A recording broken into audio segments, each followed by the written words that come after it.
नमस्कार दोस्तों। इस वीडियो में मैं कवर करूंगा कि माइस्क्ल के अंदर डिफॉल्ट कांस्टेंट क्या होता है।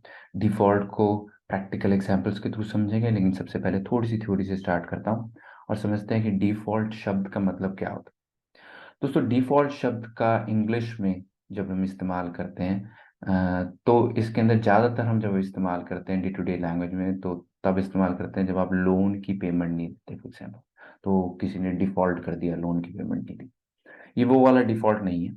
इस हमारे माइस्क्ल के केस के अंदर डिफॉल्ट का मतलब है कि एक वैल्यू है जो कि हर उस सिनेरियो को कवर करेगी जब आप वैल्यू नहीं देंगे। तो माइस्क्ल को आप कहते हैं, माइस्क्ल इस कॉलम के अंदर अगर कोई वैल्यू ना दें तो ये डिफॉल्ट वैल्यू डाल देना। ठीक है। ये ऑल्टरनेटिव वैल्यू देती है। और इससे क्या होता है, इससे आप हमेशा ये मेक श्योर कर सकते हैं कि आपके कॉलम के अंदर वैल्यू हमेशा ही होगी, पड़ी होगी वैल्यू।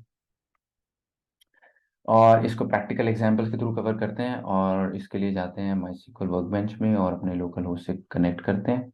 और यहाँ पे मैं यूज़ कर लेता हूँ यूज सीक्वल लर्निंग। आप इस पर डबल क्लिक करके भी कर सकते हैं, और यूज़ करके भी अपने स्कीमा को सिलेक्ट कीजिए। अब यहाँ पे मैं एक टेबल बनाता हूँ, क्रिएट टेबल। लेट्स से मैं एक प्रोडक्ट्स अंडरस्कोर डिफॉल्ट टेस्ट करके एक टेबल बना देता हूँ। ठीक है।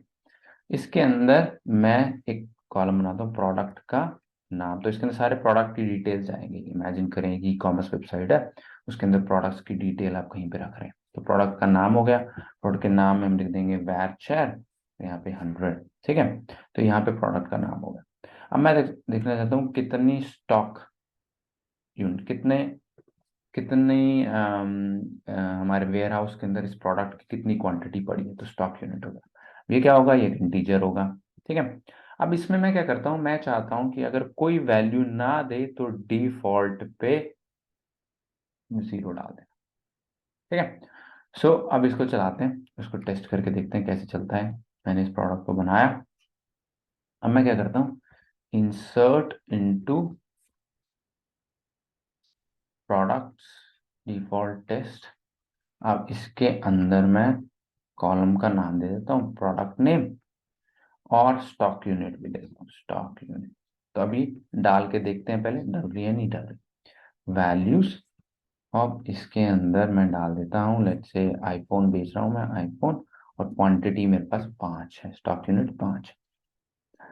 इसको चलाया, इंसर्ट हो गया। अब इसको सिलेक्ट कर देते हैं, select star from product default test. इसको सिलेक्ट करके चलाते हैं, एंड हमारे पास आईफोन 5 आ गया। ओके, तो इतना काम हो गया। अब मैं क्या करता हूँ दोस्तों, मैं अब इस डिफॉल्ट को यूज करना चाहता हूँ। ये कब इस्तेमाल में आएगा, अगर मैं यहाँ पे वैल्यू नहीं देता स्टॉक यूनिट की। अगर मैं स्टॉक यूनिट की वैल्यू नहीं देता और यहाँ पे लिख देता हूँ अब सैमसंग, सैमसंग फोन, और यहाँ पे इसको सिलेक्ट करके चलाते हैं, एंड यहाँ पे यहाँ से इसको सिलेक्ट स्टार करते हैं। देन आप देखेंगे सैमसंग फोन में 0 आ गया। मैंने नहीं डाला 0, बट क्योंकि जब मैंने टेबल डिफाइन करी थी तो मैंने कहा था डिफॉल्ट वैल्यू इसकी 0 है, यानी कि अगर कोई और वैल्यू ना आए तो 0 डाल देना। राइट, तो उसने यहाँ पे 0 डाल दिया।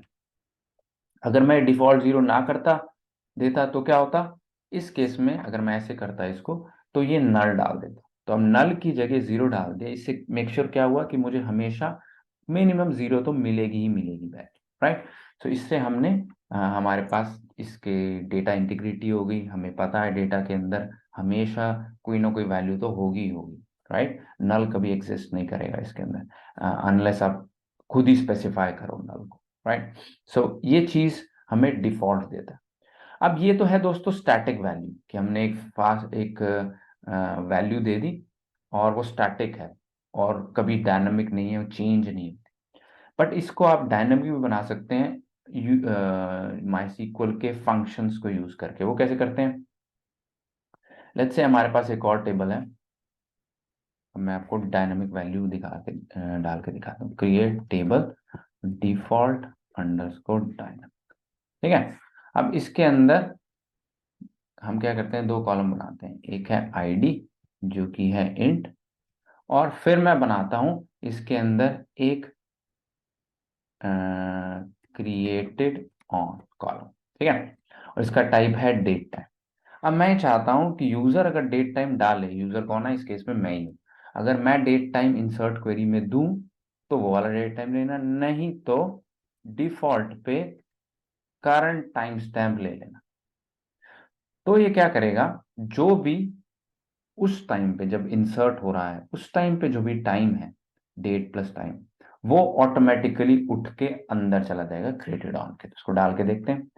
मैंने इसको डाला और इसको चला दिया, स्क्रिप्ट चल गई, टेबल बन गई। अब इसके अंदर इंसर्ट करते हैं, इंसर्ट इनटू डिफॉल्ट डायनामिक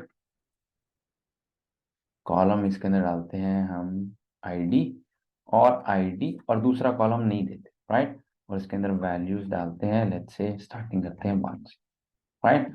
सो जब मैं इसको इंसर्ट करूंगा, इंसर्ट होगी, और अब मैं इसको सिलेक्ट करता हूं। अब देखिए मैंने ये क्रिएटेड ऑन नहीं डाली, और मैंने ये कहा है कि अगर मैं क्रिएटेड ऑन ना दूं, देन आप क्या करना, डिफॉल्ट केस के अंदर जो अभी टाइम स्टैम्प है वो डाल देना, ठीक है। तो select star from default dynamic करा, इसको चलाया, एंड यहाँ पे 1, और जिस टाइम पे मैंने डाली थी अभी, जैसे 30 नवंबर है, तो उस अभी का डेट टाइम उसने खुद ही इंसर्ट कर दिया, ओके।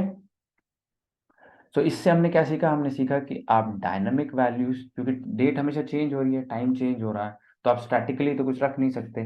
तो ऐसे में आप डायनामिक वैल्यूज भी डाल सकते हैं किस केसेस में, और स्टैटिक तो आप डाल ही सकते हैं। जीरो स्टैटिक है, कभी चेंज नहीं होगा, तो जीरो भी आप डाल सकते हैं। स्ट्रिंग में भी डाल सकते हैं, आप स्ट्रिंग की वैल्यूज भी अंदर इंसर्ट करवा सकते हैं। एंड आई थिंक इतना ही दोस्तों इस वीडियो में। आई होप आपको डिफॉल्ट क्लियर होगा। पसंद आया तो प्लीज़ लाइक एंड सब्सक्राइब कीजिए और अपने दोस्तों के साथ शेयर कीजिएगा। Thank you very much, and मैं मिलता हूँ नेक्स्ट वीडियो में।